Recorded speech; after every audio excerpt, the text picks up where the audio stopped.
dikondisikan ya. Baik, dan kalau misalnya kita temukan, semoga tidak ada sesuatu yang tidak sesuai di pertemuan ini, maka dengan sangat terpaksa kami akan keluarkan dari pertemuan ini. Begitu saja. Nah, saya rasa dari saya begitu. Oh iya, nama saya Joko Sulistyo by the way. Ya, dan selanjutnya ini kita akan berikan kesempatan untuk Pak Wahid Jauhari, dan terlebih dahulu saya ingin berterima kasih kepada Kelurahan LPDP ITS. Di sini ada Bapak atau Adik ya, Muhammad Nasrul sebagai ketua atau lurah dari LPDP di ITS. Baik Pak Wahid, waktu dan tempat saya persilahkan. Baik, Assalamualaikum warahmatullahi wabarakatuh. Selamat sore teman-teman semua. Perkenalkan, nama saya Wahid Ahmad Jauhari. Saya mahasiswa program Doktor Teknik Industri ITS. Mungkin sebelumnya saya perlu share dulu ya slide-nya.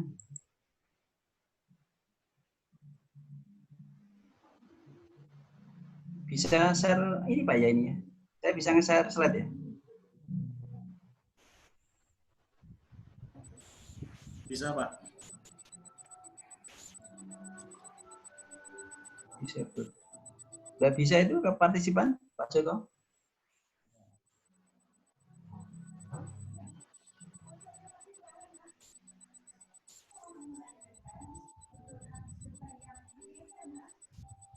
Silakan Pak. Oke, udah. Sudah bisa dilihat ya? Sudah.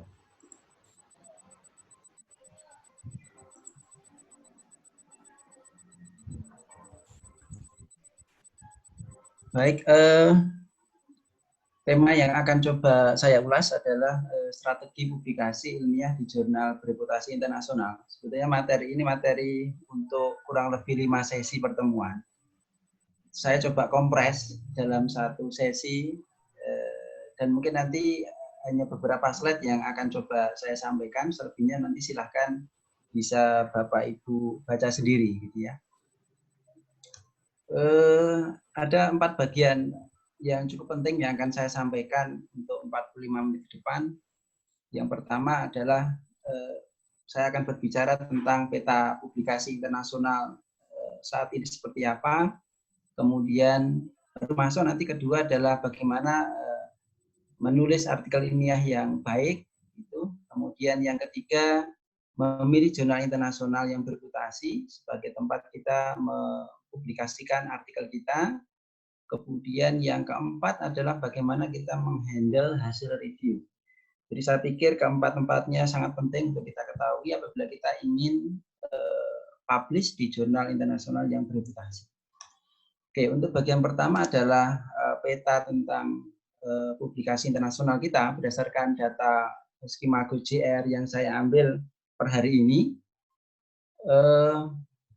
Kita bisa lihat Amerika, China, United Kingdom, kemudian Jerman itu ada di urutan teratas. Kita bisa lihat jumlah dokumen yang ada di database Skimago. Yang paling banyak tentu Amerika ada 12 juta. Kemudian semakin ke bawah semakin kecil gitu ya. Ada Cina itu ada kisaran 6 juta artikel. Kemudian Inggris ada kisaran 3,4 jutaan artikel. Nah, yang menarik sebetulnya adalah sitasi per dokumen. Kalau kita lihat sitasi per dokumen Amerika memang jauh di atas gitu ya. Jadi 24,66 per artikelnya. Jauh sekali dibandingkan dengan peringkat kedua Cina yang hanya 8,27 dokumen. Artinya kualitas publikasi dari peneliti-peneliti di Amerika itu sudah sangat baik, jauh lebih baik dibandingkan dengan kualitas publikasi dari peneliti-peneliti yang ada di Cina. Meskipun kita tahu Cina beberapa tahun terakhir ini sangat gencar sekali menambah jumlah publikasi. Bagaimana kemudian dengan Indonesia? Indonesia masih ada di tingkat di nomor 48, ranking 48. Kita masih kalah dengan Singapura, masih kalah dengan Malaysia yang ada di nomor peringkat 34. Kita masih di 48. Jadi kita bersanding dengan negara-negara kecil, ada Chili, Slovakia, Kroasia, Kolombia. Padahal penduduk kita sangat banyak. Berarti saya tidak tahu, mungkin minat kita untuk menulis juga masih sangat rendah. Kalau kita lihat citasi per dokumennya ada 5,43. Ya. Tentu sangat jauh dibandingkan dengan Amerika, sangat jauh dibandingkan juga masih dengan Cina. Tapi kalau kita lihat sebetulnya rata-rata di peringkat ini juga ada di rata-rata itu. Kemudian yang perlu juga saya sampaikan adalah peringkat publikasi untuk universitas, institusi-institusi yang ada di Indonesia. Saya mengcapture tadi pagi jam 10, tertinggi masih Universitas Indonesia, kemudian ITB, UGM, sampai yang ke-12 itu ada USU. Ya. Mungkin Universitas Bapak Ibu ada yang masuk ke sini. Sedangkan universitas saya, Universitas 11 Maret, masih ada di urutan 11, jadi sesuai dengan namanya, di peringkat yang 11. Oke, itu kira-kira bagaimana gambaran peta publikasi. Jadi kita masih kalah terjauh, sangat kalah dengan negara-negara lain. Kita kalah dengan Malaysia, Singapura, bahkan di negara-negara ASEAN kita hanya lebih tinggi dari Vietnam, Kamboja, dan lain sebagainya. Oleh karena itu maka perlu sekali kita untuk mengejar kekalahan kita itu dengan memperbanyak publikasi di jurnal-jurnal yang bereputasi internasional. Baik, untuk section yang kedua kita akan coba membahas tentang bagaimana sebetulnya cara menulis artikel ilmiah yang baik. Ada beberapa alasan mengapa kita tidak menulis artikel ilmiah. Ya. Yang pertama, kita tidak tahu harus menulis apa. Jadi seringkali kita berhadapan dengan situasi seperti itu. Kita blank sama sekali, tidak tahu apa yang mesti ditulis. Begitu. Kemudian tidak tahu mulai dari mana. Ini juga seringkali menjadi penyakit kita. Saya harus menulis dari mana? Padahal sebetulnya materi sudah ada, kemampuan sudah ada, tapi bingung dia menuliskan. Kemudian sulit untuk menulis di kampus. Kadang-kadang kita justru kesulitan menulis di kampus karena harus melayani banyak mahasiswa, harus mengajar, dan seterusnya. Sehingga kita butuh tempat khusus, waktu khusus untuk bisa menulis. Kemudian lebih suka mengajar atau proyek. Ini juga menjadi penyakit banyak dosen, banyak peneliti, di mana karena menulis itu banyak memakan waktu, tidak menghasilkan uang begitu, sehingga orang lebih suka saya tak di proyek saja, karena toh saya bisa mendapatkan banyak tambahan finansial. Kemudian tidak punya waktu untuk menulis. Kita disibukkan dengan aktivitas kita, aktivitas mengajar, aktivitas melayani mahasiswa, aktivitas administratif yang banyak sekali menyita waktu kita, sehingga kita sama sekali tidak punya waktu untuk menulis. Kemudian tidak mengerti urgensi menulis, kemudian menulis tidak memiliki efek finansial. Jadi seperti yang saya sampaikan tadi, orang lebih suka ikut proyek, lebih suka ikut hibah begitu, yang pundi-pundi finansialnya itu lebih jelas daripada sekedar menulis yang ya mungkin lebih banyak menyita waktu, sementara tidak menghasilkan efek finansial. Kemudian tidak ada motivasi untuk menulis. Nah, seringkali kita juga tidak punya motivasi sama sekali menulis. Menulis itu apa gitu ya. Nah, ini adalah beberapa alasan yang mungkin orang itu menjadi tidak menulis. Kemudian kalau kita lihat sebetulnya kalau kita sebagai dosen, atau saya tidak tahu Bapak Ibu ada yang dosen, ada yang bukan dosen begitu. Kalau kita sebagai dosen ada beberapa motivasi sebenarnya bisa kita bangkitkan untuk kita bisa menulis. Yang pertama, kewajiban Tridharma perguruan tinggi yang salah satunya adalah menuntut kita untuk meneliti. Output dari penelitian tentu saja adalah publikasi. Maka kewajiban Tridharma itu bisa menjadi motivasi kita untuk menulis. Kemudian tantangan dan berpikir kreatif ini juga menjadi motivasi kita. Karena untuk menulis tentu kita harus bisa menghasilkan novelty. Kita harus bisa menghasilkan sesuatu yang baru, hasil penelitian yang baru. Sehingga kita butuh berpikir kreatif, butuh bekerja lebih keras gitu, untuk bisa menghasilkan publikasi. Kemudian kita juga motivasinya bisa untuk turut berpartisipasi mengembangkan sains dan teknologi, kemudian memecahkan persoalan bangsa, bisa juga untuk menyebarluaskan hasil kerja penelitian yang sudah kita lakukan. Gitu ya. Mungkin dari kita banyak sudah meneliti, banyak buku penelitian yang sudah kita buat, tetapi tidak kunjung juga dipublish. Padahal kalau kita lihat mungkin materinya sangat menarik begitu. Novelty-nya juga mungkin ada, tapi tidak dipublish. Maka ya orang lain tidak akan tahu hasil-hasil kita. Kemudian mungkin meraih penghargaan. Banyak orang juga yang meneliti punya motivasi untuk dia bisa mendapatkan penghargaan, baik itu dari institusinya atau dari lembaga-lembaga penelitian. Kemudian yang kedelapan, mendapatkan insentif. Kita tahu di banyak universitas, saya kira untuk publikasi ilmiah di beberapa zona internasional mendapatkan insentif yang cukup menarik, dan itu bisa juga menjadi alasan pendorong untuk kita bisa menulis. Jadi saya pikir sebetulnya kalau kita lihat dari pengalaman saya, mahasiswa S1 atau siapapun yang pernah lulus S1 itu sebenarnya punya kemampuan untuk menulis. Dan kalau faktanya hampir 90% paper yang saya buat itu paper yang ditulis oleh mahasiswa S1. Terbit di jurnal Q1, Q2, Q3, Q4. Jadi tinggal kemudian menurut saya adalah bagaimana kemudian kita bisa memotivasi diri kita untuk mau menulis. Kalau mahasiswa S1 saja dengan kemampuan yang mungkin jauh di bawah kita itu bisa menghasilkan publikasi internasional gitu ya, maka apalagi kita pasti bisa. Hanya persoalannya adalah motivasi kita. Kita punya motivasi nggak menulis. Banyak orang yang saya pengen menulis tapi tidak juga memulai untuk menulis. Oke, kemudian apa itu artikel ilmiah? Nanti ini saya skip ya, beberapa nanti bisa dibaca sendiri. Oke, ini yang cukup penting. Kriteria artikel ilmiah yang baik. Saya ada di WA, ada pertanyaan juga tentang apa sih kriteria artikel ilmiah yang baik itu. Yang pertama adalah ya tentu dilihat dari isinya, gitu ya. Isinya adalah sesuatu yang menarik di bidang yang diteliti. Misalkan kalau di kedokteran mungkin kanker yang sangat menarik. Kalau di bidang saya misalkan bidangnya adalah inventory di bidang supply chain, mungkin adalah bidang-bidang penelitian-penelitian inventory yang ada kaitannya dengan sustainable management. Jadi menarik isinya dan sesuai dengan tren gitu ya. Jadi kalau trennya itu sustainability, maka mungkin dia mengadopsi sustainability.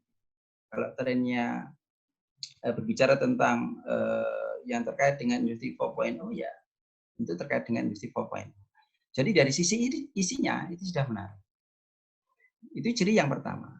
Kemudian isinya yang menarik saja ternyata tidak cukup. Harus mampu disajikan dengan cara yang baik dan menarik. Nah ini yang seringkali menjadi masalah.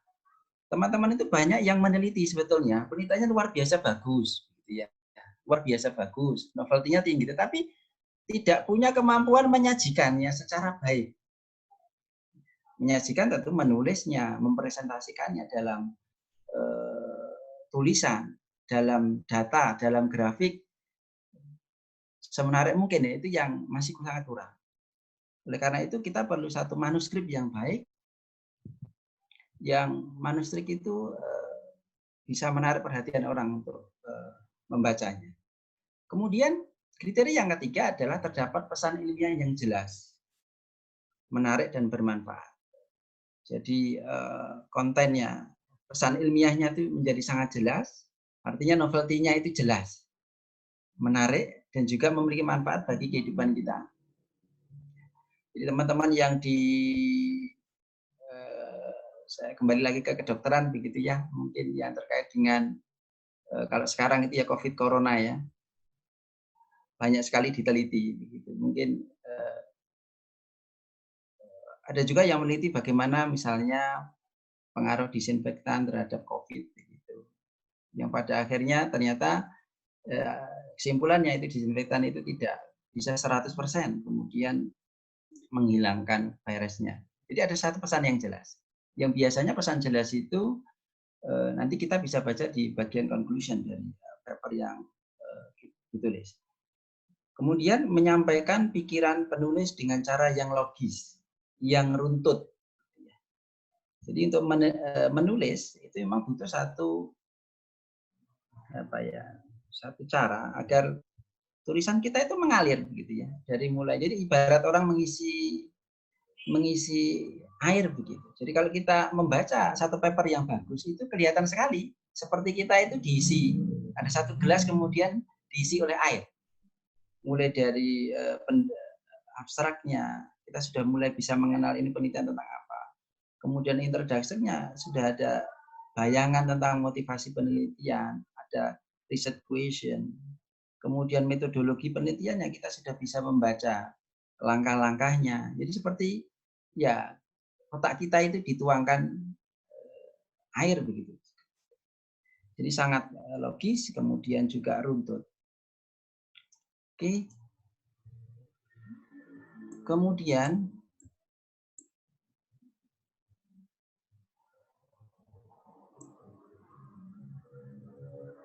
apa yang perlu kita siapkan sebelum kita menulis?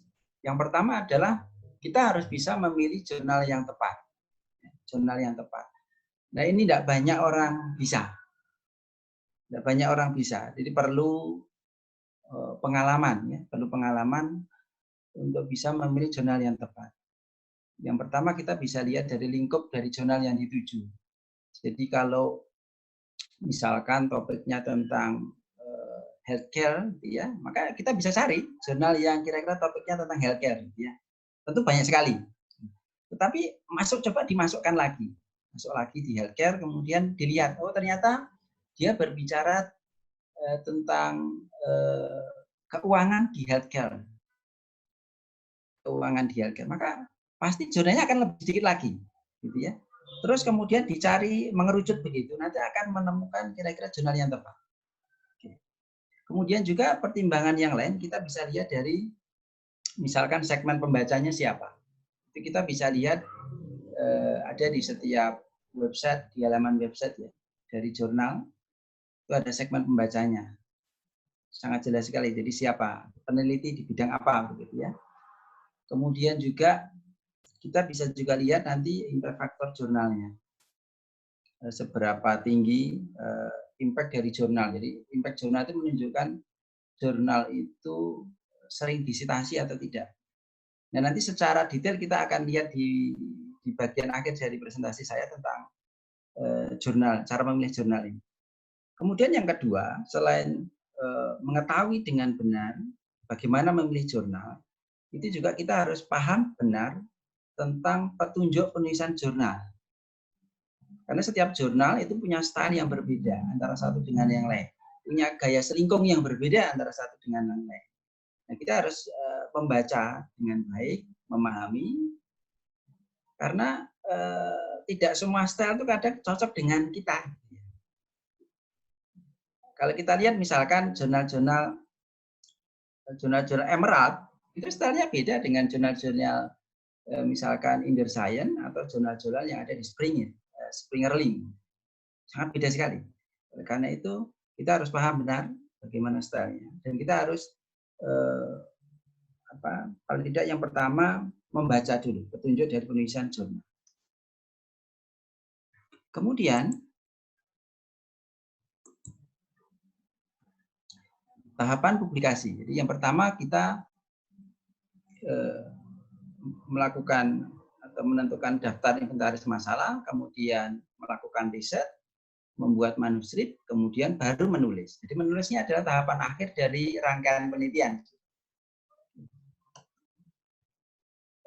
daftar inventaris masalah itu yang pertama, mengumpulkan yang masalah. Kita bisa lihat atau mengidentifikasi masalah. Kita bisa identifikasi masalah itu bisa ya dari banyak hal ya. Kita masing-masing peneliti ya, tentu punya bisa mengkorek hasil masalah itu dari banyak yang ada di lapangan gitu ya. Kemudian saya tidak akan berbicara banyak tentang DIM ya, daftar inventaris masalah. Kemudian yang kedua adalah melakukan riset. Ya, setelah kita tahu masalahnya, baru kemudian kita riset. Bapak Ibu sudah punya inilah pengetahuan banyak tentang DIM dan riset. Kemudian dari situ kita buat manuskrip. Jadi manuskrip ini artikel mentah yang belum kita submit itu kita sebut manuskrip. Kemudian baru kita siapkan untuk submission. Yang buat artikel, kemudian di sana ada surat pengantar, ada acknowledgement, kemudian nanti ada review report, kemudian sampai kemudian accepted, sampai kemudian publish. Jadi selama artikel kita itu masih kita persiapkan, kita tulis ya satu persatu mulai dari abstrak itu kita sebut manuskrip. Tapi kemudian kalau sudah kita sampaikan ke jurnal, kita menyebutnya biasanya artikel.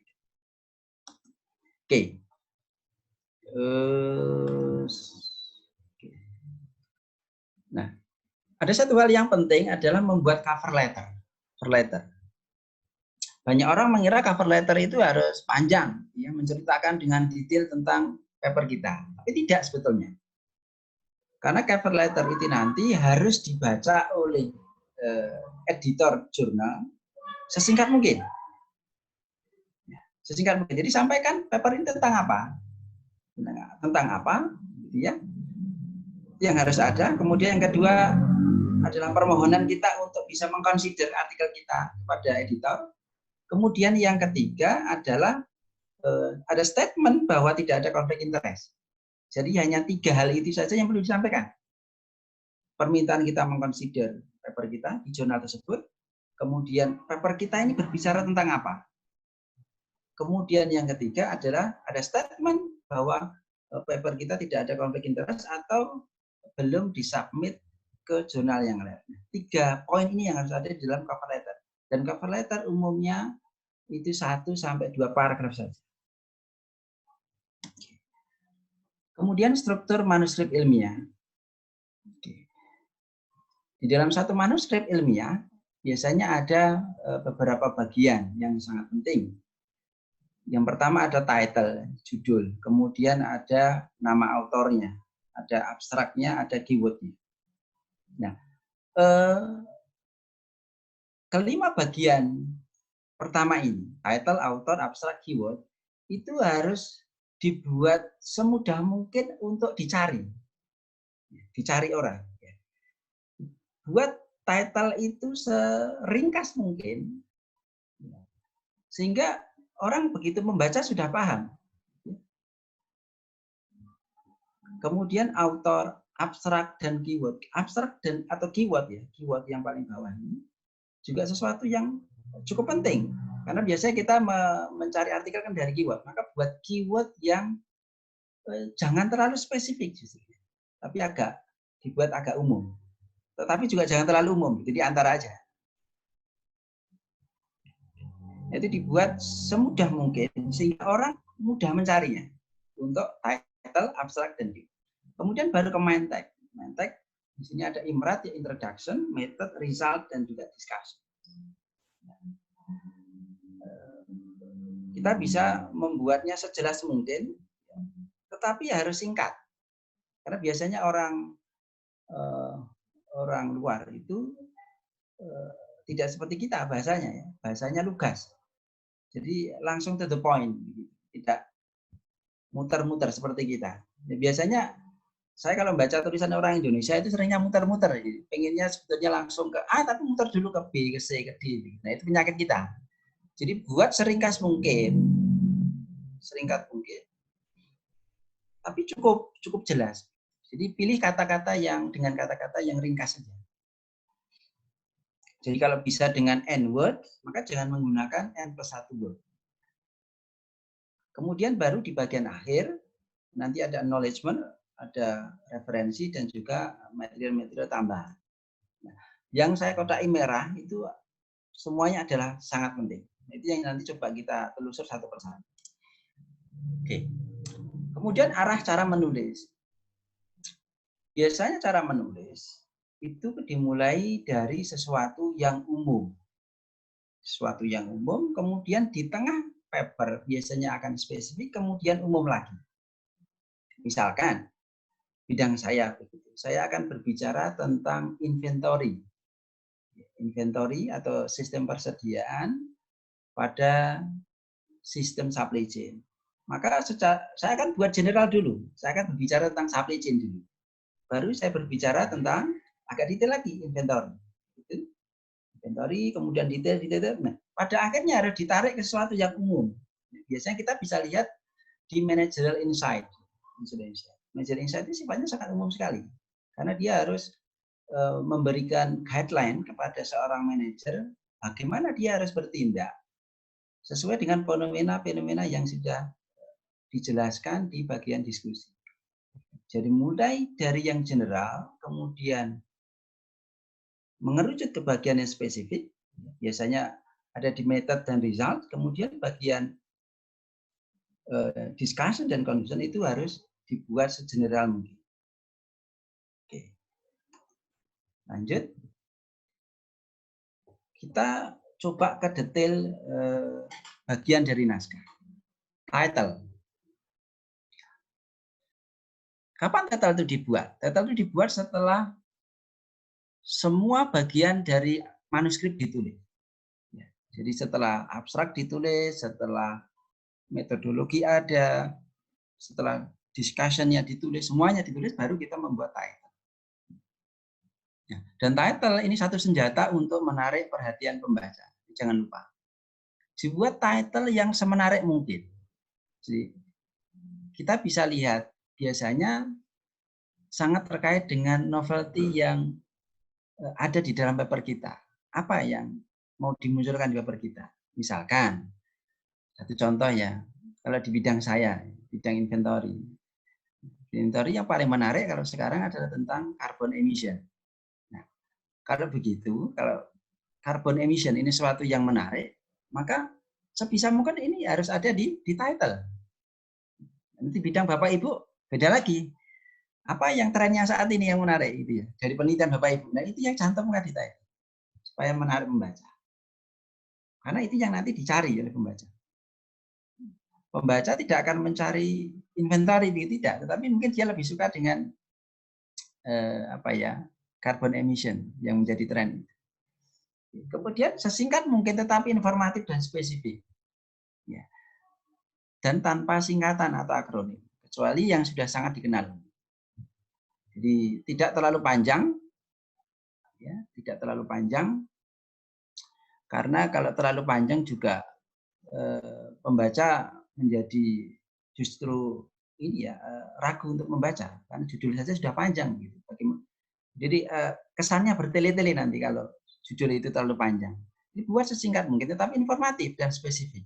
Ya, informatif nanti dilihat bagian mana yang paling menarik tadi dan spesifik. Ya, jadi artinya spesifik ini bisa menggambarkan bahwa memang artikel kita itu tidak untuk semua peneliti, tetapi spesifik untuk peneliti di stream penelitian tertentu. Kemudian gunakan frasa yang kemungkinan besar akan dipakai dalam pencarian topik masalah. Nah, ini memudahkan orang untuk mencari. Jadi gunakan frasa-frasa yang umum digunakan orang untuk mencari. Bapak Ibu yang tahu sendiri nanti. Di tiap bidang dan berbeda. Gunakan frasa yang menggambarkan distinctive feature dari makalah. Sesuatu yang beda, yang menarik, itu yang perlu dicantumkan.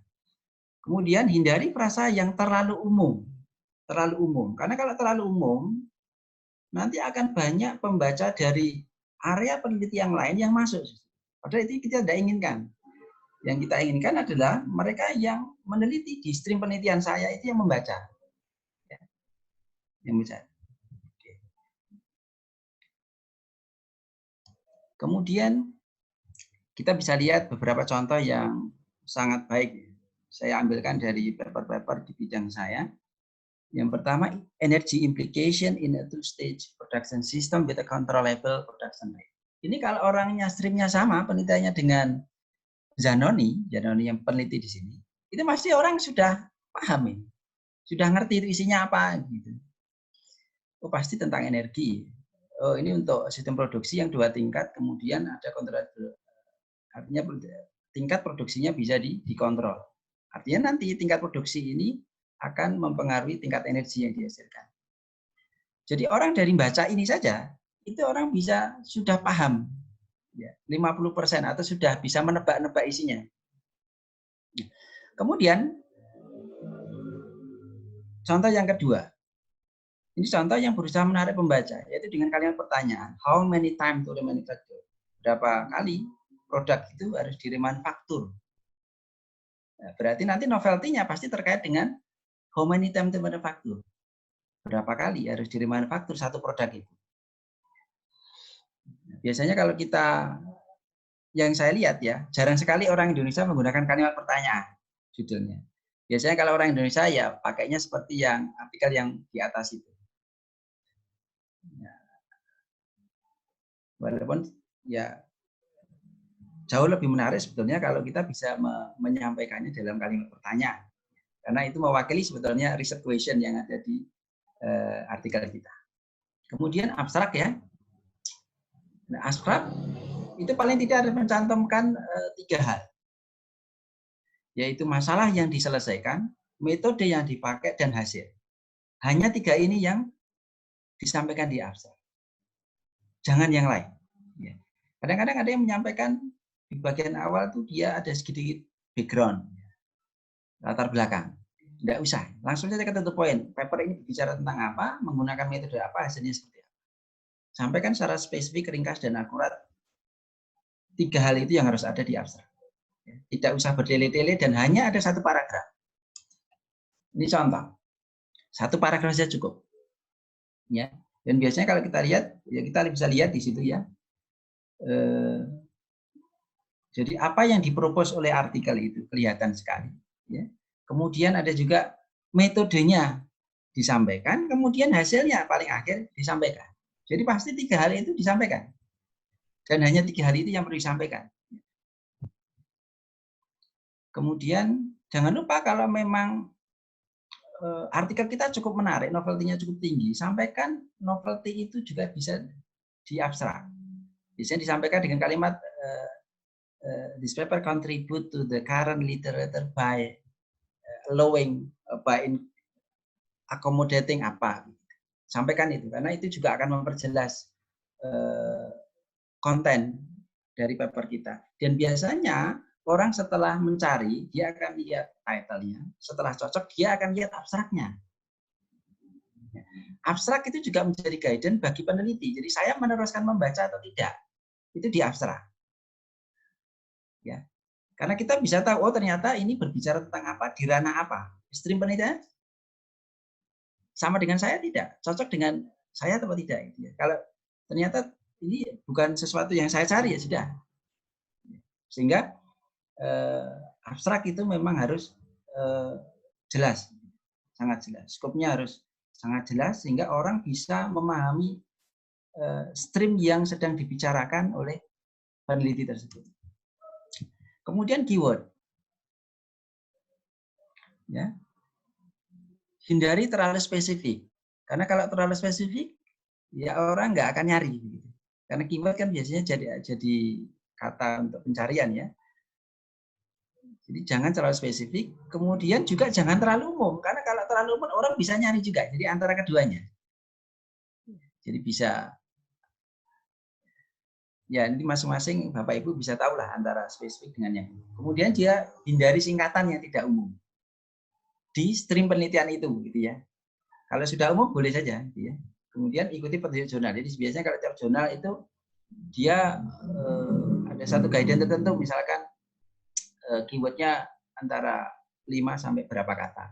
Tapi umumnya kalau tidak ada guidance seperti itu, umumnya ada sekitar 5 kata. Oke. Kebagian selanjutnya dari abstrak adalah introduction. Di bagian introduction itu harus menunjukkan claim centrality. membuat klaim sentral yang menunjukkan bahwa bidang kajian Anda itu sangat penting. Jadi bidang kajian yang Bapak Ibu teliti itu sangat penting.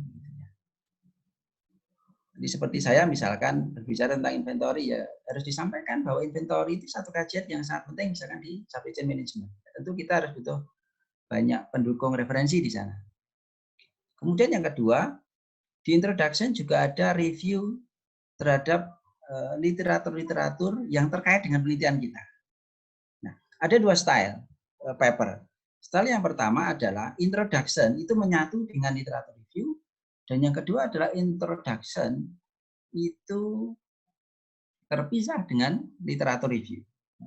Untuk yang saya sampaikan, ini adalah satu contoh paper di mana introduction-nya menjadi satu dengan literatur review. Sehingga di dalam introduction harus ada review dari literatur yang berkaitan dengan paper kita. Kemudian pada saat melakukan review, itu juga harus ada counter claim, ada sanggahan terhadap penelitian-penelitian yang atau klaim-klaim yang disampaikan oleh peneliti sebelumnya. Setelah kita bisa menyanggah, maka kemudian baru kita bisa menunjukkan gap penelitiannya. Yang lain berbicara A, penelitian saya akan berbicara B. Karena B ini memang belum dibicarakan banyak orang, atau belum diteliti banyak orang. Baru kemudian setelah ada gap, maka kemudian arise a question. Harus ada pertanyaan penelitian. Membuat satu pertanyaan baru yang terkait dengan gap yang ada tadi. Jadi dari gap kita identifikasi, kemudian kita harus bisa menunjukkan satu atau beberapa pertanyaan. Oke. Satu pertanyaan boleh, ya, satu pertanyaan boleh. Jangan terlalu banyak. Ya. Biasanya 1 sampai 3 pertanyaan saja yang sering ada di paper itu.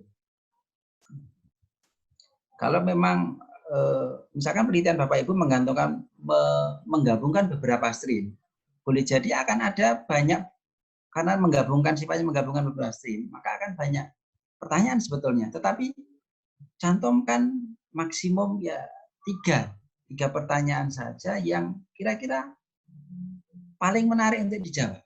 Paling menarik untuk dijawab. Kemudian langkah yang ke-6 adalah announce recent research. Menyatakan ya setelah ada question, maka untuk menjawab question itu saya melakukan riset apa. Misalkan this paper develop an integrated inventory model for supply chain system consisting of bla bla bla. Itu dalam rangka menjawab question yang sudah kita tulis sebelumnya. Kemudian yang ketujuh adalah menjelaskan struktur dari artikel ilmiah, dan biasanya ada di paragraf akhir dari introduction. Nanti dia menjelaskan di bagian pertama ada introduction, kedua literatur review dan seterusnya sampai dengan yang terakhir nanti referensi, begitu disampaikan itu di paragraf terakhir dari introduction. Kemudian riset method, ya, riset method. Di riset method ini Bapak Ibu diminta untuk menjelaskan secara detail namun ringkas ya, tahapan-tahapan penelitian.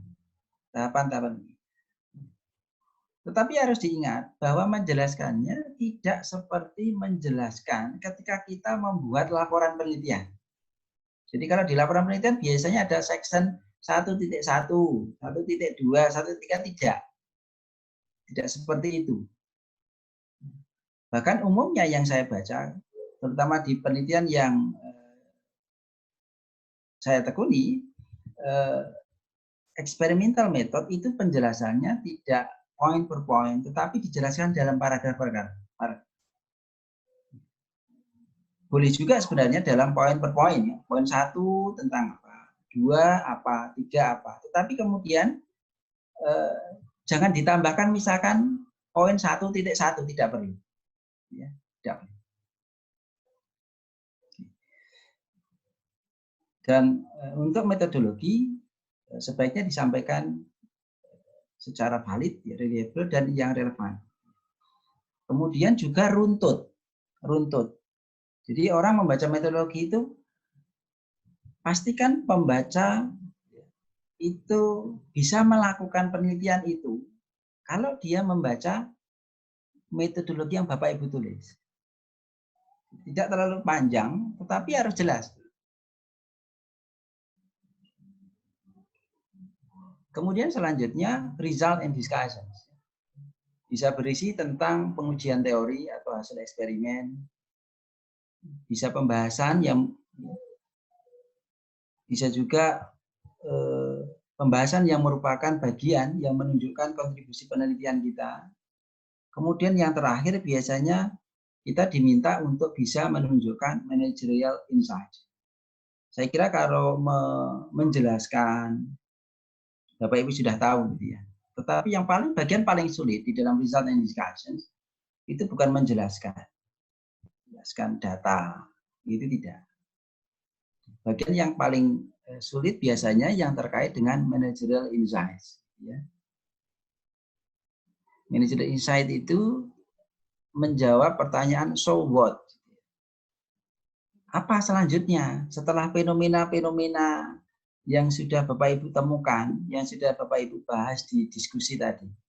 Sudah dijabarkan dengan data, ada fenomena kalau ini naik maka variabel lain juga ikut naik, profitnya turun atau naik, nah itu. Maka so what? Apa yang harus dilakukan oleh seorang manajer dengan fenomena itu? Apakah seorang manajer harus misalkan dia harus harus bisa berkoordinasi dengan baik dengan level manajer yang ada di bawahnya, atau seorang manajer dia harus berhati-hati ketika dia berhadapan dengan satu situasi di mana demand-nya menjadi sangat fluktuatif, sehingga dia perlu untuk menambahkan atau menambah jumlah safety stock. Jadi implikasi managerial insight ini memberikan guidance bagi manajer apa yang harus dia lakukan. Selanjutnya, dan biasanya harus dapat dikaitkan juga dengan poin-poin penting atau insight yang sudah disampaikan di dalam diskusi. Kemudian bagian terakhir adalah conclusions. Biasanya berisi hal-hal penting yang diperoleh dari pengujian model. Kemudian juga kita perlu menunjukkan novelty-nya di mana. Kemudian tunjukkan hasil terpenting. Boleh tidak semua hasil, ya. Tapi silakan hasil-hasil terpenting saja yang bisa disampaikan. Kalau hasilnya biasanya streamnya penelitian itu menggabungkan katakanlah 5-6 stream, maka hasilnya pasti akan banyak sekali itu. Pilih dari hasil itu mana yang paling penting untuk disampaikan yang harus diketahui oleh pembaca. Kemudian di bagian akhir dari conclusion biasanya ada future research directions. Ada arahan kira-kira penelitian ke depan itu apa yang perlu ditambahkan. Tentu sebaik mungkin bisa dikaitkan dengan kekurangan dari penelitian kita. Misalkan penelitian kita mengakomodasi adanya permintaan yang sifatnya deterministik. Padahal di dalam real system permintaan itu selalu berfluktuatif. Karena itu maka penelitian ke depan itu harus bisa mengakomodasi demand yang sifatnya stokastik atau fluktuatif. Oke. Kemudian yang terakhir adalah kaki manuskrip. Ada acknowledgement, ya, biasanya berupa ucapan terima kasih kepada orang yang berkontribusi terhadap penelitian kita. Misalkan orang yang mensupport dana ke dalam penelitian kita, atau tenaga ahli mungkin yang kita interview begitu.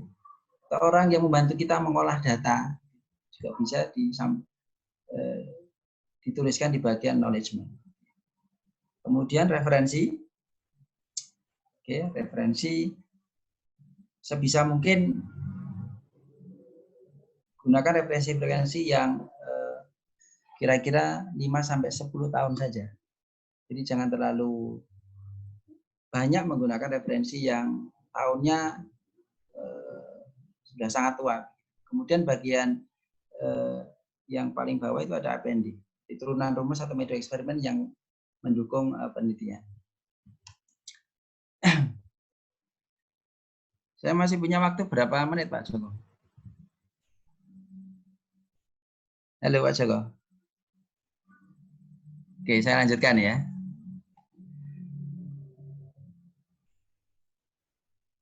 Section yang ketiga, bagaimana cara kita memilih jurnal internasional.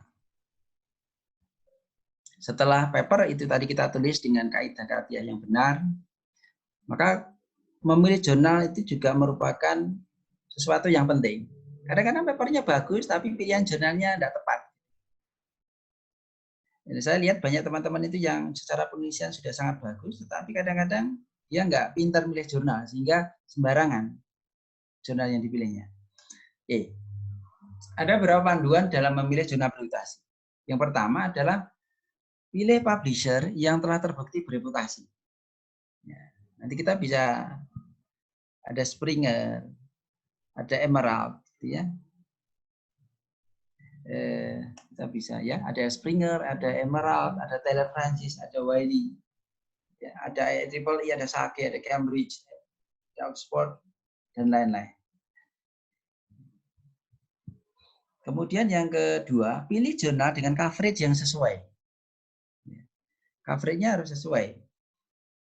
Misalkan seorang teknik industri menulis tentang supply chain management, maka ya pilih paling tidak paling umum gitu ya, coverage-nya teknik industri.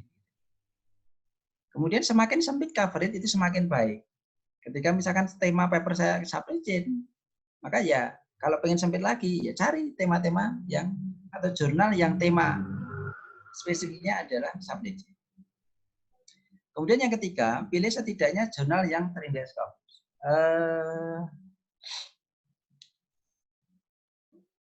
Saya sebetulnya tidak Scopus minded, gitu ya, tidak Scopus minded. Artinya di Scopus pun banyak sekali yang predatory, banyak sekali yang predatory. Tetapi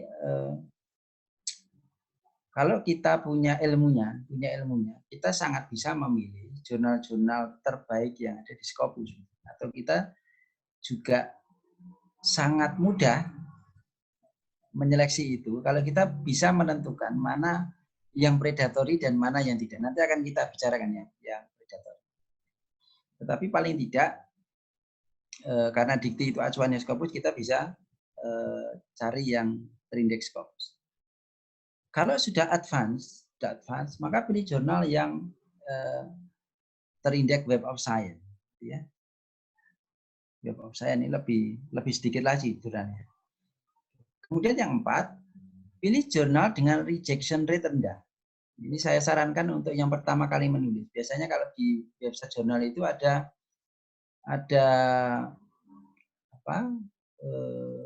informasi tentang berapa rejection rate-nya. Kemudian berapa waktu antara submission sampai dengan decision itu dikeluarkan, atau sampai dengan review itu dikeluarkan. Informasi seperti itu ada di bagian depan dari website jurnal biasanya. Nah, pilih untuk yang pertama kali menulis, maka pilih dengan yang rejection-nya paling rendah. Sehingga kita punya probabilitas lebih tinggi untuk diterima. Kemudian untuk pemula, mulailah mensubmit jurnal dengan kualitas rendah. Jadi saya sarankan untuk yang Q3 atau Q4. Jadi jurnal itu ada 4 kuartil, ada Q1, Q2, Q3, Q4. Q1 itu tentu ya paling mudah itu adalah Q4, kemudian agak sulit Q3, agak sulit lagi Q2, kemudian yang paling sulit biasanya adalah Q1. Kemudian yang keenam, hindari memilih jurnal atau publisher predatory. Bapak Ibu nanti bisa cek di salah satunya acuannya itu bisa dicek di bellisweebly.com. Di sana akan ada publisher dan juga jurnal yang masuk dalam daftar predatory. Kemudian jurnal open access lebih cepat terbit namun berbayar. Bapak Ibu harus sangat berhati-hati dengan open access. Ya. Karena banyak di antara jurnal open access itu yang predatory. Karena predatory itu kan maunya dia mengeruk keuntungan sebanyak-banyaknya. Ya. Walaupun tidak setiap open access itu predatory, tetapi umumnya predatory open access. Sehingga harus hati-hati. Kemudian yang kedelapan, lihat kemana peneliti terkenal di bidang yang Anda tekuni umumnya mensubmit artikel. Jadi kalau saya mensubmit artikel, biasanya saya cek gitu ya. Saya cek, ada nggak peneliti terkenal di bidang saya yang mau nulis di jurnal itu? Kalau ada, ya jurnal itu oke lah bagi saya, bagus bagi saya. Jadi cara yang paling gampang. Jadi siapa peneliti terkenal di bidang Bapak Ibu? Saya kira-kira penulis, apakah dia pernah menulis di jurnal yang Bapak Ibu ingin tuju itu? Kalau iya, ya jurnal yang dituju itu tentu sudah sangat bagus. Karena orang yang misalkan H-indeksnya tinggi saja sudah mau menulis paper di jurnal tersebut. Oke, ini tadi sudah saya sampaikan beberapa publisher yang punya reputasi yang bagus. Oke. Kemudian ciri-ciri dari jurnal predatory ya. Biasanya open access, biaya publikasinya tidak jelas atau sering berubah-ubah. Kemudian nama penerbitnya tidak dikenal luas. Jadi kalau Elsevier itu kan kita sudah biasa mengenal. Ini namanya tidak dikenal. Ya. Kemudian proses review meragukan dan terkesan basa-basi. Jadi reviewnya itu gampang-gampang isinya ya. Proses review biasanya sangat cepat, 1 bulan atau 1 minggu sudah keluar. Tetapi tidak setiap jurnal yang proses reviewnya cepat itu predatory ya. Ya. Misalkan IEEE Access, IEEE Access itu bayarnya mahal, reviewnya 7 hari keluar, tetapi dia bukan predatory. Jadi harus hati-hati ketika kita mengecek jurnal. Ya. Kemudian alamat websitenya biasanya berubah-ubah. Atau biasanya jurnal itu adanya di Amerika, misalnya adanya di India, tapi di websitenya dia katakan bahwa jurnalnya ada di Amerika. Biasanya begitu. Kemudian daftar dewan editornya tidak jelas, alamat penerbitnya tidak sesuai kenyataan, jumlah penerbitan dalam setahun bisa sangat banyak. Karena mereka itu pengennya banyak profit, maka biasanya jumlah paper yang diterbitkan dalam 1 tahun itu jumlahnya bisa ratusan, bahkan ribuan. Nah itu hati-hati.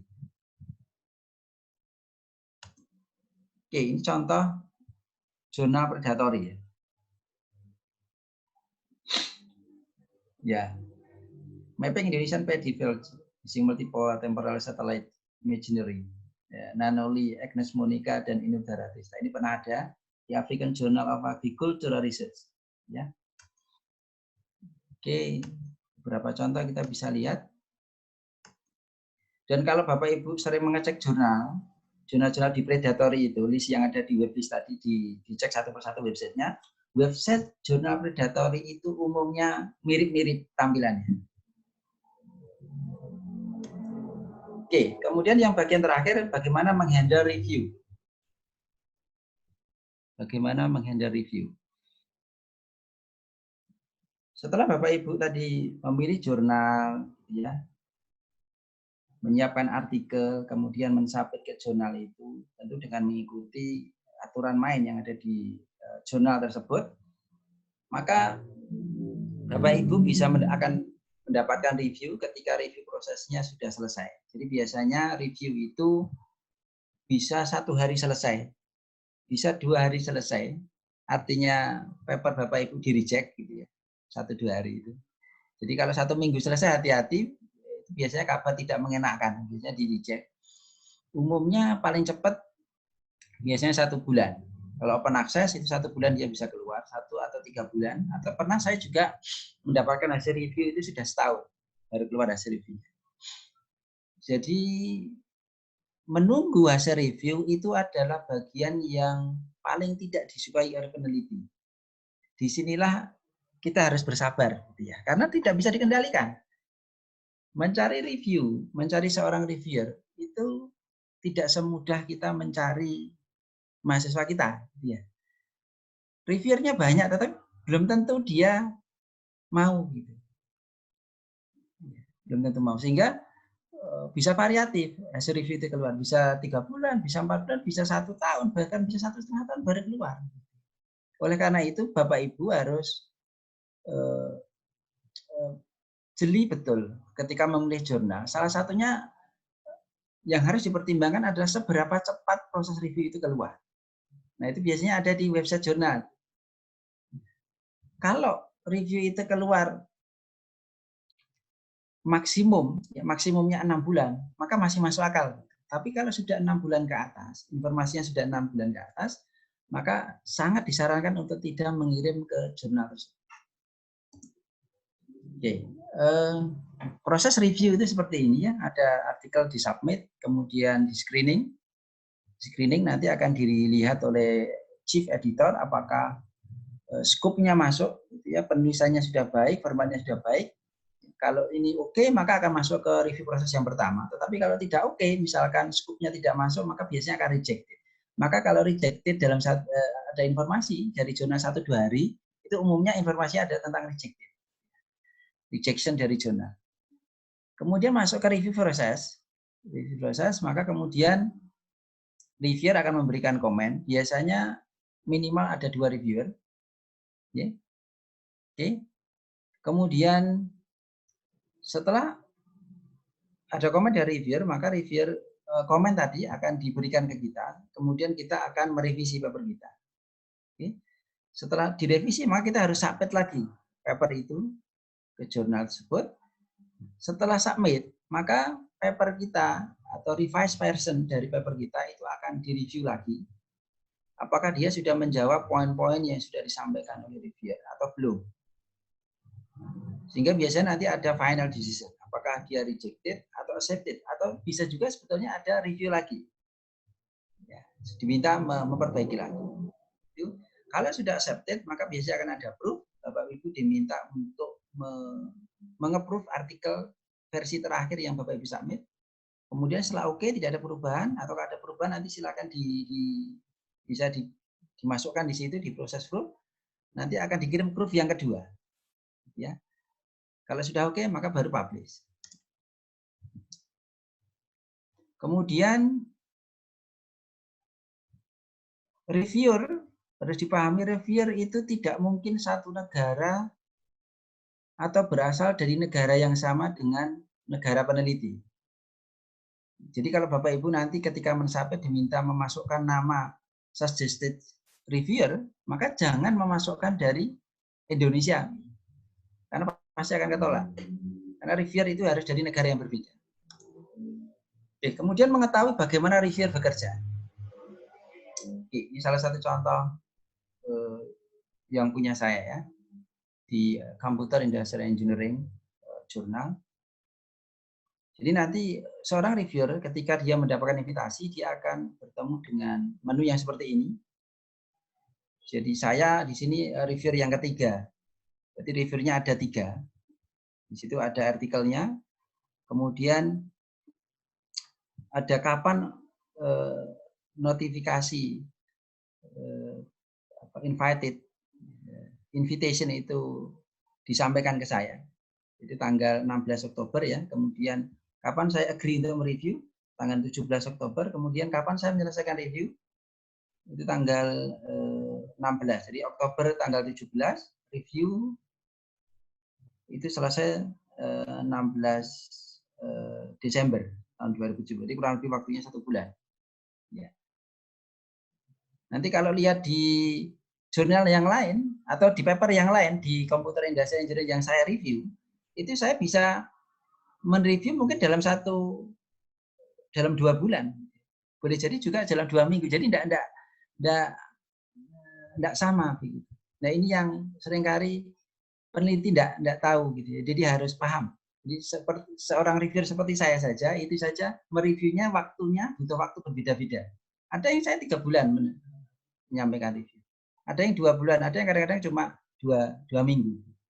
Itu baru 1 reviewer. Kalau 2 reviewer itu bervariasi lagi. Oke, kemudian nanti reviewer akan disampaikan seperti ini ya. Jadi ada komen yang perlu dia tulis untuk author, ada juga yang komen untuk ke editor disampaikan. Biasanya kalau ke editor terkait dengan Misalkan paper ini sebetulnya bisa diterima gitu kalau komen saya yang nomor 3 itu secara full bisa dijawab dengan baik oleh peneliti. Kemudian ini salah satu proses scoring di European Journal of Operational Research, jurnal yang lain di Elsevier. Peneliti reviewer biasanya akan diminta untuk memberikan skor untuk setiap penilaian di sini ya. Di samping juga memberikan komentar terhadap artikel. Oke, kemudian ini contoh setelah review dari reviewer itu hasil reviewnya masuk ke editor, maka editor akan menentukan decision-nya. Kebetulan untuk paper yang saya review ini decision-nya rejected ya. Rejected tentu berdasarkan masukan dari reviewer. Oke. Jadi the contribution is insufficient for publication in Nature. Ya. Jadi tidak cukup untuk publikasi di Nature sehingga ditolak. Oke. Jadi bisa ditolak, bisa diterima. Ya. Apa yang dilakukan jika rejected? Yang pertama adalah jangan kecewa karena masih banyak jurnal yang lain. Jadi kalau Bapak Ibu ditolak di satu jurnal jangan kecewa karena jurnal yang lain sangat banyak. Ya. Kemudian rejected bukan berarti artikel kita jelek, bukan berarti. Ya. Rejected yang ini yang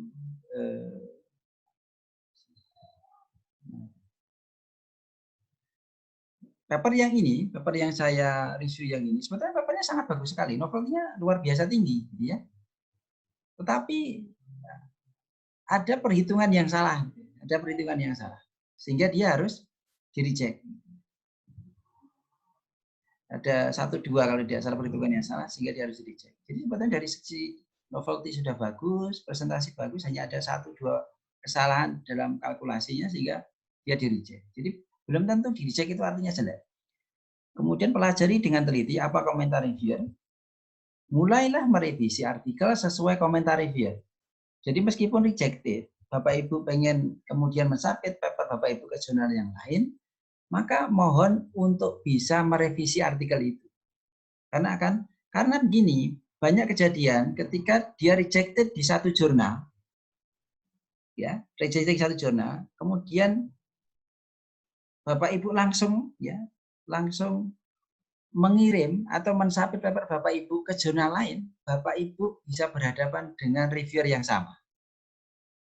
Ya. Saya sering seperti itu. Saya sering mereview satu paper, saya reject, kemudian orang itu ngirim di jurnal yang lain, papernya itu dikirim di jurnal yang lain, tidak diperbaiki sama sekali. Artinya komentar dari saya tidak diakomodasi, ketemu saya lagi, ya di reject pasti. Jadi dunia ini sangat sempit untuk sebuah artikel.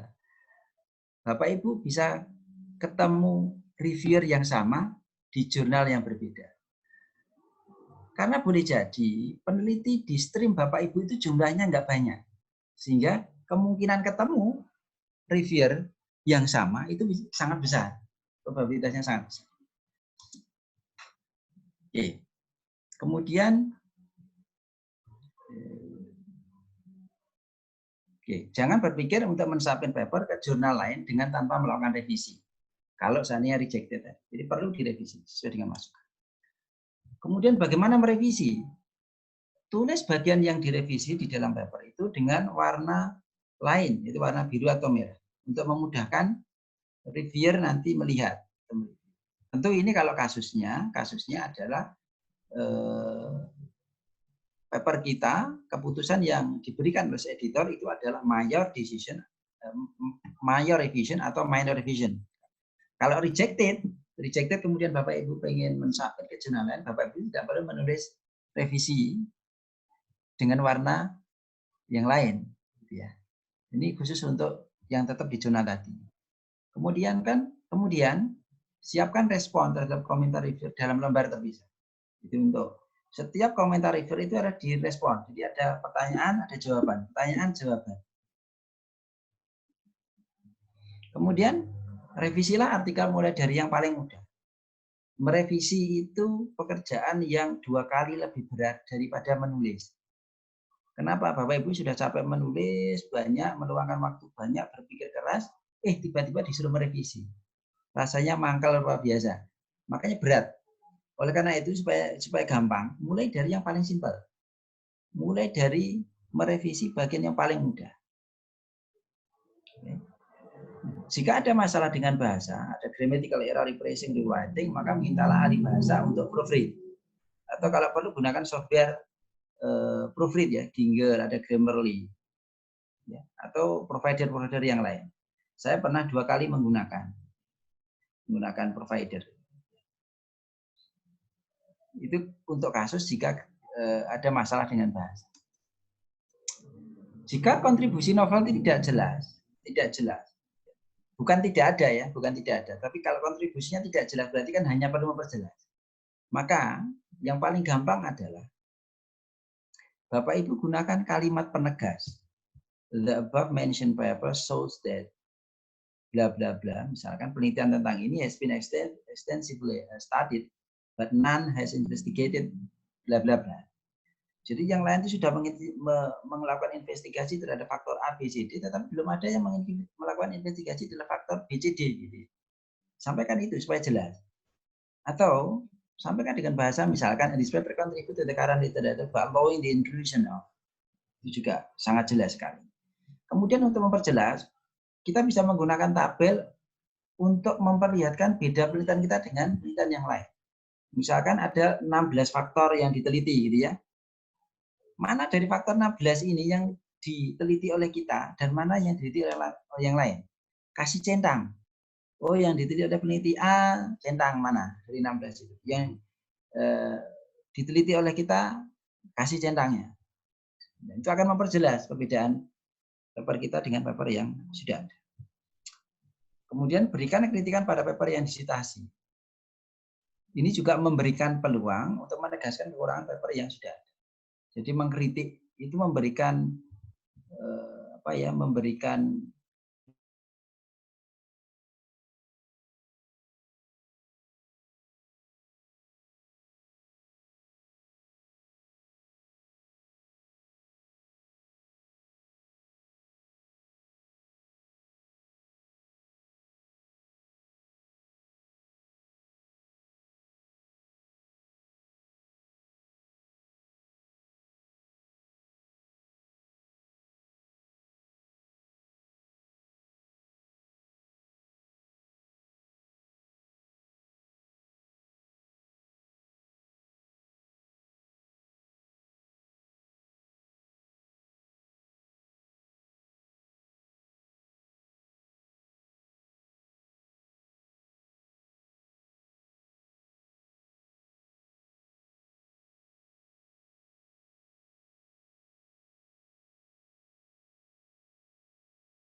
Halo Pak Joko.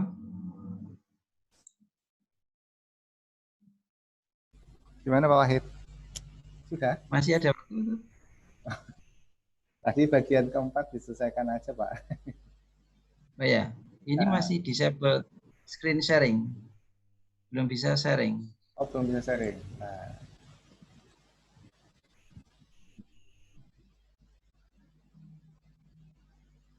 Coba lagi Pak.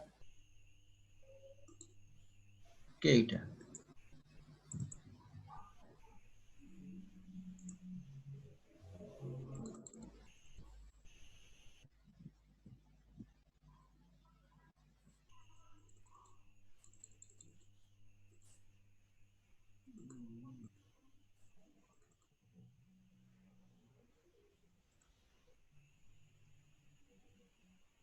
Oke. Kemudian saya lanjutkan ya. Masih tentang merevisi artikel. Kemudian yang selanjutnya adalah menambah literatur terbaru. Ini saya sekali Artinya sangat umum seorang reviewer itu meminta seorang peneliti, penulis untuk menambahkan literatur tertentu. Itu bisa menggunakan bisa Scopus, bisa Google, bisa Researchgate begitu. Bapak Ibu bisa ketika tidak punya koneksi ke Scopus, tidak punya koneksi berlangganan Springer atau yang lainnya, Bapak Ibu bisa menghubungi author via email untuk bisa mendapatkan beberapa kali menghubungi via email dan bisa mendapatkan. Oke. Kemudian biasanya juga reviewer itu karena reviewer itu tidak dikasih minta tidak dikasih reward. Jadi biasanya reviewer itu hanya mendapatkan sertifikat online. Maka biasanya reviewer akan meminta kadang-kadang meminta papernya dia itu digitasi. Jadi dia bisa mengatakan begini, tolong ada beberapa paper yang masih dengan penelitian yang dilakukan oleh peneliti, tapi belum disitasi. Maka mohon citasi paper disampaikan paper pertama, kedua, ketiga, keempat. Biasanya papernya reviewer itu ada di daftar paper itu yang 1, 2, 3, 4. Nah, dia minta untuk disitasi karena memang dia nggak dapat apa ya, tidak dapat reward itu. Salah satu reward yang umum itu kan dari dikasih. Ini kadang-kadang ada yang disitasi. Jika Bapak Ibu diminta jadi ada paper yang disitasi itu kadang-kadang 1 atau 2 atau 3 paper biasanya adalah papernya review. Bapak Ibu sebetulnya meskipun double blind, Bapak Ibu bisa tahu siapa reviewernya. Ya, bisa tahu siapa reviewernya dari usulan paper yang disitasi. Kemudian mempertegas analisis dan pembahasan. Bisa dilakukan dengan tunjukkan, kita menunjukkan perbandingan hasil penelitian dengan penelitian sebelumnya. Jadi bisa grafik, tabel. Biasanya sekali reviewer itu memberikan usulan supaya kita tahu performasi dari penelitian hasil penelitian kita, maka kita minta menunjukkan perbandingan seperti apa dengan penelitian yang sudah dilakukan terdahulu.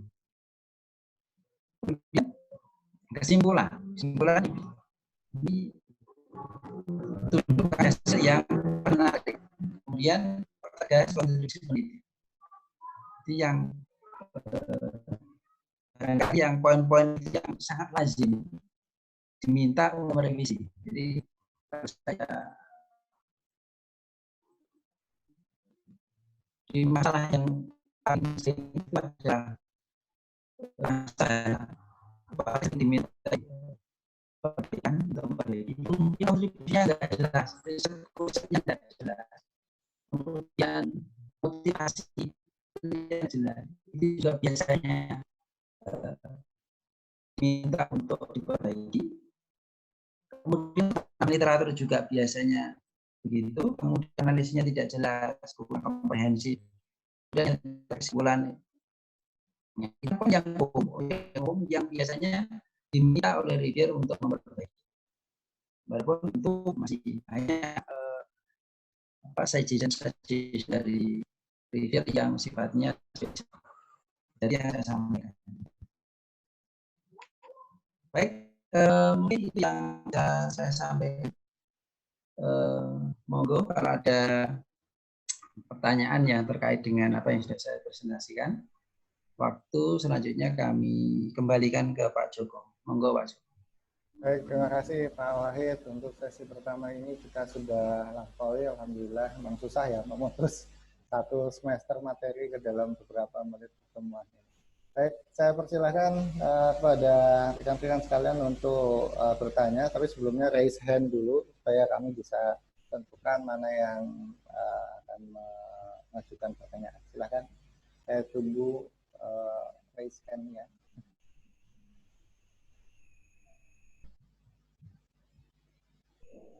Belum ada. Saya Anissa Nurul.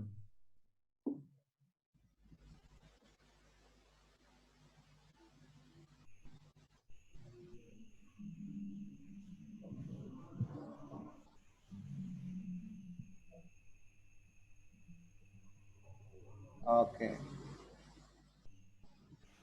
silakan Mbak Anissa Nurul. Assalamualaikum warahmatullahi wabarakatuh. Waalaikumsalam. Sebelumnya saya berterima kasih karena sudah diberi kesempatan untuk bertanya. Saya ingin menanyakan Pak, dalam kondisi pandemi yang seperti ini, sebaiknya teknik pengambilan data apa yang bisa kita lakukan supaya kita tetap bisa produktif menulis ya Pak? Terima kasih. Oh, penelitiannya tentang apa ya? Saya tentang supply chain Pak. Soalnya kan biasanya harusnya ambil data di perusahaan gitu. Oke. Langsung dijawab atau gimana? Langsung aja Pak. Oke, cara pengambilan data. Oke, di Iya. supply chain ya. Oke, baik saya coba jawab ya. Jadi kalau memang masa pandemi seperti ini serba menyulitkan kita. Apalagi teman-teman, kalau supply chain itu kan sebenarnya pengennya ketemu dengan orang, ya, pengennya ketemu dengan orang. Nah, kalau menurut saya masih lebih sulit dengan misalkan akses ke mesin gitu ya. Artinya seorang teknik mesin atau apa itu kan biasanya harus ke lab, dia harus nunggu mesin hasilnya gitu kan. Itu kan lebih susah karena akses ke sana sudah ditutup. Tapi kalau supply chain kaitannya dengan mencari data dan data itu berhubungan misalkan dengan orang-orang jabatan tertentu di perusahaan, kan sebenarnya kita bisa bertemu tapi lewat media-media online. Atau kita bisa meminta data melalui email. Kalau itu bentuknya data ya, data rekapan data gitu, kita bisa komunikasi dengan selazimnya gitu ya. Kalau perlu wawancara pun kita juga masih bisa online. Jadi saya pikir masih sangat fleksibel dengan beberapa media online yang sudah ada. Kalau hanya untuk pencarian data seperti itu, kalau bidangnya supply chain. Yang justru kasihan tuh misalkan orang-orang kedokteran gitu ya, yang harus berhadapan dengan ya pasien atau orang-orang teknik mesin, teknik elektro yang memang harus ke lab gitu karena akses ke labnya sudah ditutup. Tapi kalau saya kira bidang-bidang supply chain dan itu data yang sebetulnya bisa kita ambil lewat beberapa media online, saya kira masih sangat mungkin tetap bisa dijalankan penelitian seperti itu. Mungkin itu yang bisa saya sampaikan, bisa saja. Barangkali mungkin ada pertanyaan lagi atau masih kurang puas. Pak Joko bisa bantu jawab ya. Lagi jadi moderator ini Pak. Baik, terima kasih untuk Mbak Anissa. Untuk penanya yang lain mungkin silahkan, saya persilakan. Dipersilakan untuk raise hand-nya. Atau saya jawab ini yang di WA. Oh iya, monggo. Sambil nanti menunggu yang raise hand ya, saya coba jawab beberapa pertanyaan yang sudah direkap oleh Pak Joko tadi.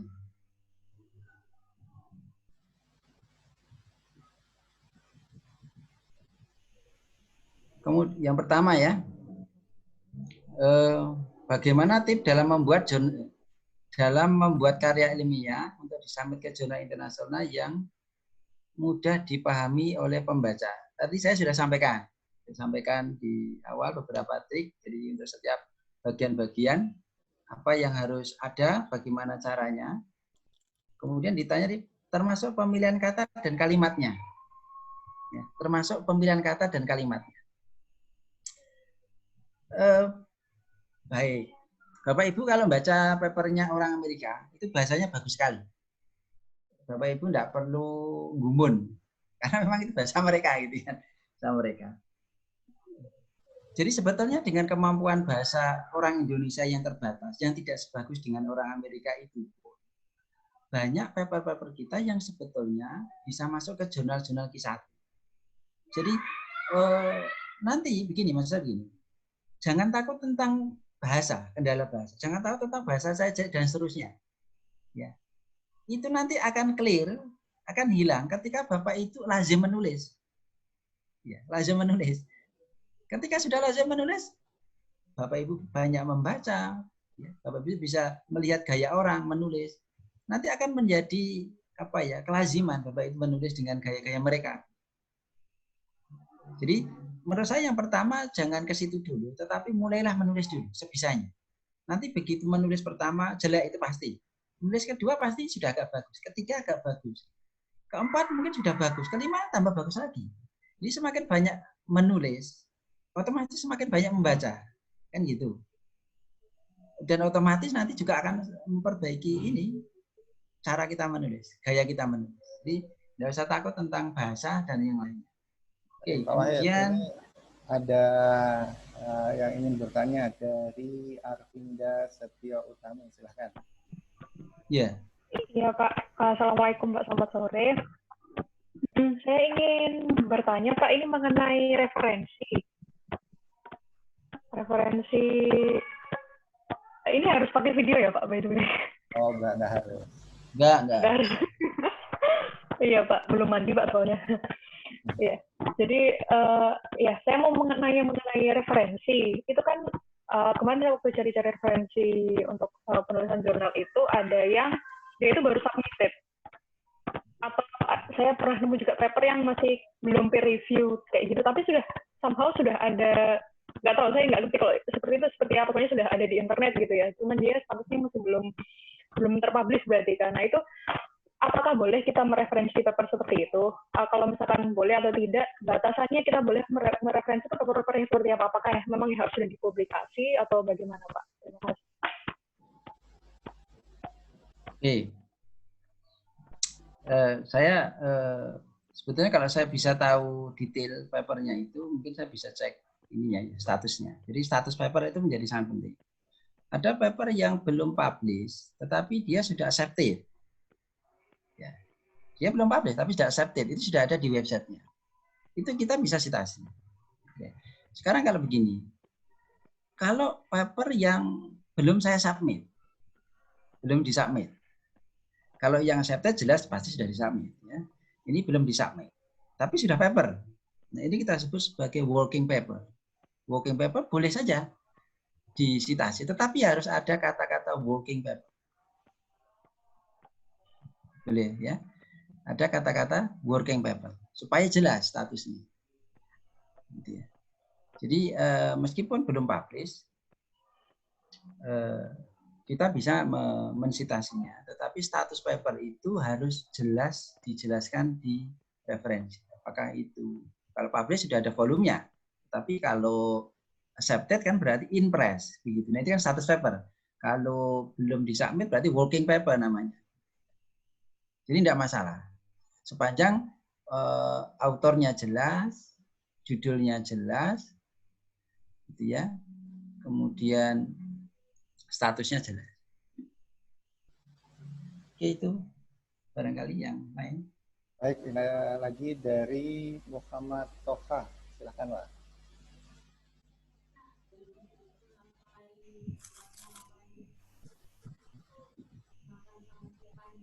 Pak Muhammad Toha, silakan. Mau menyampaikan apa ke... Terima kasih Mas Joko. Sebenarnya saya sudah tulis di kolom chat itu. Jadi kalau misalnya, ini kan Mas Wahid kan background-nya teknik ya? Iya. Atau sains gitu. Kalau apakah di social science juga model urutannya kayak gitu, IMRAT kayak gitu, introduction, method, result, kayak gitu. Oke. Ya. Karena saya bidangnya kan teknik ya, jadi lazimnya mengikuti IMRAT itu. Tapi kalau di social science mungkin agak sedikit berbeda, Tetapi secara umum sebetulnya mirip. Saya tidak tahu sebutannya kalau di social science apakah mappernya seperti apa, gitu ya. Tapi yang jelas pasti ada introduction, ada mungkin kalau apa ya, non teknik itu mungkin menjelaskan teori itu menjadi juga penting. Jadi ada teori yang harus dijelaskan. Kalau di teknik tidak penting teori, tapi kadang-kadang di sosial itu teori itu menjadi penting. Itu ada yang disampaikan. Kemudian metodologi sendiri. Nah, saya nggak tahu kalau metodologinya di sosial science seperti apa. Tapi secara umum saya pikir IMRAT itu tetap bisa dipakai, walaupun sedikit banyak tentu harus beradaptasi dengan background dari Bapak Ibu. Baik, selanjutnya ada Ade Anda Juniani, kami persilahkan. Assalamualaikum. Waalaikumsalam. Waalaikumsalam. Apa kabar Cak Wakit? Silahkan, Dek. Matur nuwun Mas Joko. Mas Wakit, mau tanya. Ya. Style paper untuk IEEE dan Cogen itu seperti apa menurut jenengan? Style paper untuk Jurnal IEEE dan Cogen Engineering. Tadi jenengan kan membahas style paper setiap jurnal berbeda-beda. Nah, ini contohnya saja misalnya. Dulu jenengan yang sering cerita saya kan untuk IEEE dan Cogen Engineering. IEEE itu banyak itu. Yang mana? Yang mana? Yang jurnal apa maksud saya? Yang apa namanya? IEEE Access. Iya. Open access. Oke. Ya. Baik. Stylenya ya. Style penulisannya atau gimana? Iya, style penulisan papernya. Oh. Baik. Jadi yang ditanyakan adalah IEEE Access dan juga Cogen Engineering. IEEE Access itu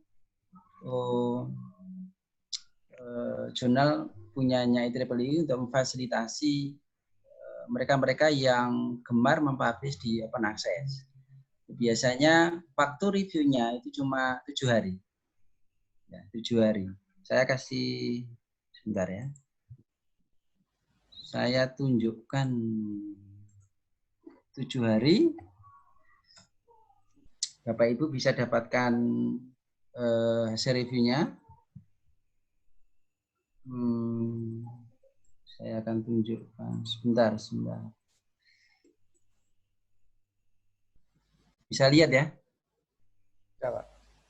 Gimana saya bisa lihat? Bisa.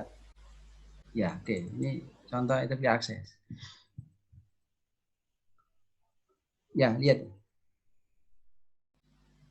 If you jadi abstrak ada di bawah, gitu ya. Please let me know within 2 days if you able to accept my invitation to review. If you agree to review, we ask you to provide your review comment within 7 days.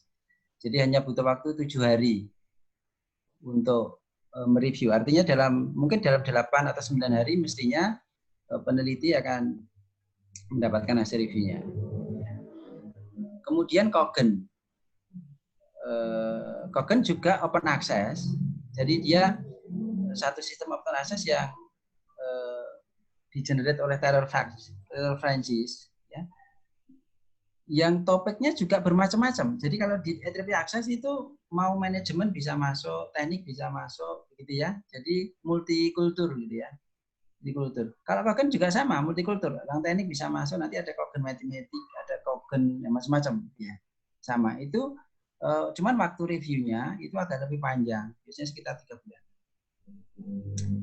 Kalau style penulisannya mungkin lebih cenderung keduanya sebetulnya mirip, hanya cara mensitasinya kan yang berbeda ya. Yang satunya mengikuti ya gaya sitasinya numbering begitu, dan yang satunya kan tidak numbering kalau yang Cogen, jadi umum. Kemudian kalau ditanya apakah Cogen dan IEEE Access itu jurnal yang bagus, ya sebenarnya bagus. Oke, kalau dilihat dari hasil reviewnya, maka saya katakan medium. Artinya dia sebetulnya tidak sangat bagus, tidak sangat strict. ya. Tetapi cukup bagus untuk mereka yang memulai untuk menulis jurnal. Karena kan kepastian reviewnya jelas, kapan keluar, cuman memang biayanya besar. Kalau di IEEE Access saya tidak tahu sekitar berapa ribu dolar, tapi sangat mahal, di atas mungkin sekitar di atas 20 jutaan. Tapi kalau Cogent mungkin ada di sekitar 11 jutaan atau 12 jutaan. Ya secara umum kalau lihat stylenya sebetulnya sama dengan yang saya sampaikan tadi, dia masih pakai Imrat ya, Imrat. Ada metode, ada abstrak, ada introduction, ada metodologi, ada discussion dan seterusnya. Style citasinya yang berbeda. Kalau IEEE style IEEE yang satunya non numbering. Jadi kalau Bu Anda mau ke situ ya silahkan. Baik untuk pemula. Artinya ini bukan jelas jurnal baik, jelas bukan jurnal predatory. Sangat cocok untuk mereka yang pengen mendapatkan kepastian kapan saya harus jurnal saya atau paper saya bisa segera publish. Itu sangat cocok untuk kita bisa submit ke kedua jurnal tadi. Jadi monggo saja kalau untuk pemula itu bisa dicoba saja di jurnalnya. Cuman mungkin secara umum kalau dilihat tingkat kesulitannya, apakah masuknya itu susah IEEE atau ke Cogent? Menurut saya lebih susah ke IEEE. Jadi IEEE jauh lebih susah kalau menurut saya masuknya dibandingkan dengan Cogent. Kalau Cogent masih relatif lebih mudah. Itu Bu, barangkali ada respon atau ada yang kurang. Baik, rasanya cukup itu Pak komentarnya Pak untuk D Anda kali. Saya beri kesempatan satu kali untuk penanya terakhir ini. Silakan. Oh, kalau tidak ada, nampaknya sudah di penghujung ini. Jamilah ini siapa ya? Pak, ya, Jamilah Arifiana. Sebentar. Silakan. Assalamualaikum Pak. Waalaikumsalam. Iya, Pak, saya ingin tanya. Saya kan pernah buat jurnal ya Pak ya. Kemudian di beberapa kali, kemudian karena kan kita biasanya buat penelitian itu kan temanya pasti sama ya Pak ya. Nah, untuk menghindari autoplagiasi ini gimana ya Pak ya? Itu yang pertama. Kemudian yang kedua, saya pernah bukan submit jurnal, saya pernah mau ikut seminar begitu.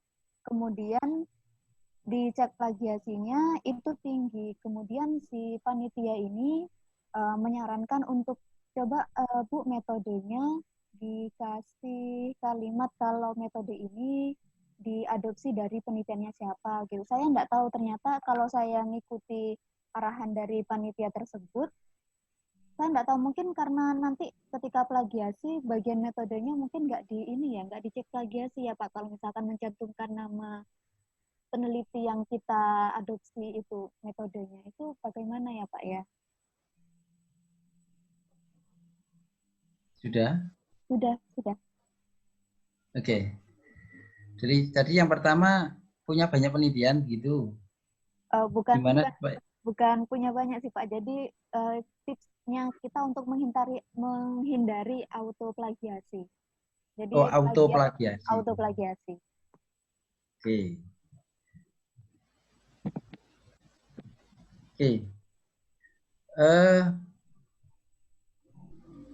Ibu sering pakai Turnitin enggak? Enggak Pak, saya kebetulan enggak pakai Turnitin. Oke, begini. Ya. Jadi prosedur yang harus dilakukan oleh, misalkan ini saya dicontoh ya, ketika Ibu ikut conference, maka setiap paper yang masuk itu akan dicek plagiarismenya menggunakan software, misalkan Turnitin. Ya. Dicek, maka kemudian dia akan muncul berapa similarity-nya.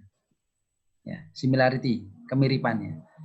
Semakin tinggi, maka semakin tidak baik. Gitu ya. Jadi misalkan umumnya untuk conference itu similarity-nya ada di 30% ke bawah. Harus 30% ke bawah. Ketika pertama kali Ibu dicek, misalkan papernya similarity-nya di atas 30%, biasanya akan ditolak atau diminta untuk rewrite, menulis ulang supaya similarity-nya. Jadi penting kalau kita ingin menulis paper, setelah paper itu selesai, dicek similarity-nya dengan ya software yang sudah ada. Cuman saya lihat sebenarnya sudah banyak universitas yang menggunakan, misalkan Turnitin begitu ya, atau yang lain. Nah, saya nggak tahu apakah ada yang tersedia secara free. Kalau ada, Ibu bisa menggunakannya. Tetapi kalau tidak ada, Ibu bisa menghubungi rekan-rekan sejawat Ibu yang dari universitas yang sudah memiliki alat cek untuk similarity test itu, supaya Ibu bisa mendapatkan kepastian kira-kira berapa similarity dari paper yang sudah saya tulis. Nah, umumnya untuk conference itu di bawah 30% oke, masih bisa masuk. Tapi kalau di atas 30% tidak bisa masuk. Untuk jurnal bagaimana? Oke. Untuk jurnal ada dua. Kalau paper Ibu mau disubmit ke jurnal. Jurnal itu ada yang care dengan similarity, ada yang sama sekali nggak care dengan similarity. Oke. Saya kasih contoh. Jurnal yang ada di Elsevier. Ya. Jurnal yang top jurnal, Q1, termasuk yang top di bidang teknik industri, misalnya Journal of Production Economic, International Journal of Production Economic, itu nggak care sama sekali dengan similarity. Ibu mau similarity-nya gede, nggak masalah. Ya, itu urusan Ibu gitu intinya. Tapi dia is okay, gitu ya. Padahal dia Q1 jurnal top. Tapi kalau Ibu masuk ke jurnal Cleaner Production, ini H-indeksnya lebih kecil. Ya. Masih lebih top production economic. Tapi kalau masuk ke cleaner production, maka similarity-nya maksimum harus sekitar, kalau nggak salah, 12%. Kenapa? Kenapa 12% pertanyaannya? Kenapa kecil sekali? Berarti kan susah ini masuknya. Karena harus sama sekali berbeda dengan paper-paper yang lain kan, berarti tulisan kita. Karena mengapa? Karena kalau di cleaner production, dalam 1 tahun mereka menerima submission paper sebanyak 30.000 paper. 30.000 paper. Sementara production economic ya paling-paling itu ada di kisaran 10.000 saja. Lebih kecil. Nah, bagaimana cara saya meng-cut 30.000 adalah dengan menerapkan similarity yang relatif kecil supaya saya bisa mereject banyak paper karena memang yang masuk banyak, artinya pesaingnya banyak sekali. Itu. Jadi Ibu mesti care betul ketika submit ke jurnal mana yang jurnal yang care dengan similarity, mana jurnal yang tidak care dengan similarity. Ketika tidak care itu tidak masalah berapapun similarity-nya, tetapi begitu dia care, maka Bapak Ibu harus memastikan similarity index-nya di bawah similarity index yang dipersyaratkan oleh jurnal tersebut. Jadi tadi kalau pengen tahu ya Ibu harus cek dengan software-software similarity yang ada di pasaran seperti Turnitin misalkan, atau kalau tidak ada Bapak Ibu bisa menghubungi kolega yang lain yang punya. Saya kira sudah banyak yang punya. Barangkali itu yang bisa saya jawab. Baik, terima kasih Pak Wahid. Dan ini nampaknya waktu sudah tidak mengizinkan kita untuk berlanjut-lanjut lagi nih Pak Wahid. Antusiasnya luar biasa. Nanti jika saya tahu banyak pertanyaan yang belum terjawab, nanti kalau kawan-kawan merasa perlu untuk sesi lebih lanjut, silahkan hubungi panitia ya. Nah, sekarang untuk di penghujung ini saya mohon agar Mas Nasrul sebagai Pak Lurah dari LPDP ITS untuk menyampaikan sepatah dua patah kata untuk acara ini. Silakan. Ya, terima kasih Pak Joko. Gimana ya, sebenarnya ini materinya keren banget Pak. Saya sendirian karena masih baru juga di pasca masalah penulisan jurnal artikel juga termasuk barulah ya. Saya juga bingung. Oh ternyata kayak gini ya, kayak gitu. Itu banyak sekali ilmunya Pak Wahid. Terima kasih. Jadi terima kasih buat Pak Joko maupun buat Pak Wahid dan teman-teman yang sudah join. Semoga ini bisa menambah ilmu kita. Ya mungkin itu aja. Terima kasih Pak Joko. Saya kembalikan ke Pak Joko. Baik, untuk kawan-kawan yang nanti tadi telat bergabung atau belum bisa mengikuti sepenuhnya, insya Allah nanti ini sudah direkam dan kami usahakan untuk di-upload di YouTube ya. Jadi nanti kita lihat apakah entah itu nanti YouTube LPDP atau YouTube Pak Lurah atau mungkin YouTube saya, nanti akan ada pengumuman lebih lanjut. Sekali lagi, terima kasih atas partisipasi kawan-kawan dan khususnya Pak Wahid atas sharing keilmuannya yang luar biasa ini. Semoga kita semua diberi kekuatan dan sama-sama bisa menjaga kesehatan kita semua dalam menghadapi pandemi COVID-19. Saya secara pribadi dan atas nama kawan-kawan di LPDP mohon maaf jika banyak yang belum terpuaskan pada sesi kali ini. Akhirul kalam, assalamualaikum warahmatullahi wabarakatuh dan sampai jumpa di kesempatan yang lain. Terima kasih.